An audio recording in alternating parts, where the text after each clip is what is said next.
በራያ ግንባር የወያኔ አርሚ 26 በተሰነዘረበት ጥቃት ሙሉ በሙሉ መደምሰሱ ተሰምቷል። በራያ ግንባር በስፋት ሲንቀሳቀስ የነበረው የወያኔ አርሚ 26 ኮር 3 በዛሬው ዕለት በተወሰደ የተቀናጀ ወሳኝ እርምጃ መዋቅሩ ሙሉ በሙሉ መደምሰሱ ታውቋል።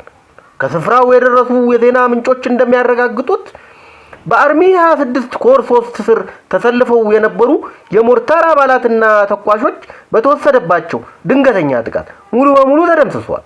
እንደ ምንጮቹ ገለጻ በዛሬው ዕለት በአንድ ቀበሌ በሚገኝ ትምህርት ቤት ግቢ ውስጥ ተሰብስበው ተጨማሪ ጥቃት ለመሰንዘር አቅደውና ተዘጋጅተው የነበሩ የአርሚ 26 ኮር 3 የሀየሎም ክፍለ ጦር ሻለቃዎች የሬጅመንት አመራሮችና ታጣቂዎች ባሉበት ቦታ እርምጃ ተወስዶባቸዋል። በዚህም መሰረት በስፍራው ተመድበው የነበሩ የትህነግ የጦር አመራሮችና አባላት ሙሉ በሙሉ መደምሰሳቸውን ምንጮች አረጋግጠዋል።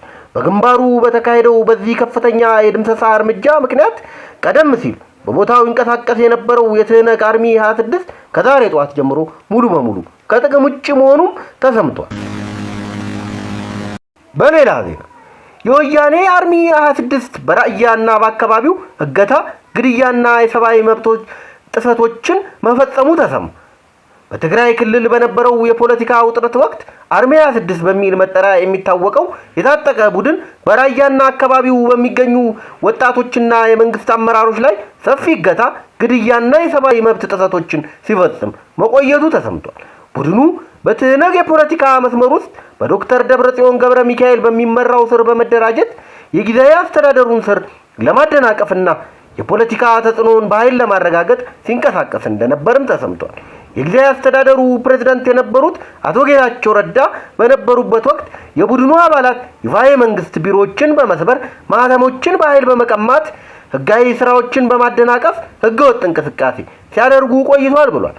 አቶ ጌታቸው ረዳ ወደ አዲስ አበባ ከመጡ በኋላ የአርሚ 26 አባላት ወደ ራያና አካባቢው በመግባት የጌታቸው ረዳን አንጃ ይደግፋሉ ያሏቸውን ንጹሃን ዜጎችና ወጣቶችን በቁጣ ማደናቀፋቸው ታውቋል። ታጣቂዎቹ ፊታቸውን በጭንብል በመሸፈን የራያን ወጣቶች ሲያፍኑ፣ ሲገሉና አካላዊ ጉዳት ሲያደርሱ እንደነበር በአካባቢው ህዝብና በሶሻል ሚዲያ ተሰራጭተው የነበሩ መረጃዎች ያመለክታሉ። የቡድኑ አባላት በአካባቢው ያደርሱ የነበረው ግፍና የህግ የበላይነት መጣስ በስፋት ሲያሳስብ የቆየ ሲሆን በቅርቡ በተካሄደ ታለመ የድሮን ምት በራያና አካባቢው ሲንቀሳቀሱ የነበሩ የአርሚ 26 አባላት መመታታቸውንና ሙሉ በሙሉ መደምሰሳቸውም ተሰምቷል። ይህ እርምጃ በአካባቢው ሰላምና ህግን ለማስከበር በተደረገው ጥረት ውስጥ ትልቅ ምዕራፍ መሆኑን የተገለጸ ሲሆን የቡድኑ ትዕዛዝና አዘጋጅነት ሲፈጸም የነበሩ ሰብአዊ መብት ጥሰቶችም ማክተማቸው ተሰምቷል። ሰብስክራይብ ማድረጋችሁን እንዳትረሱ።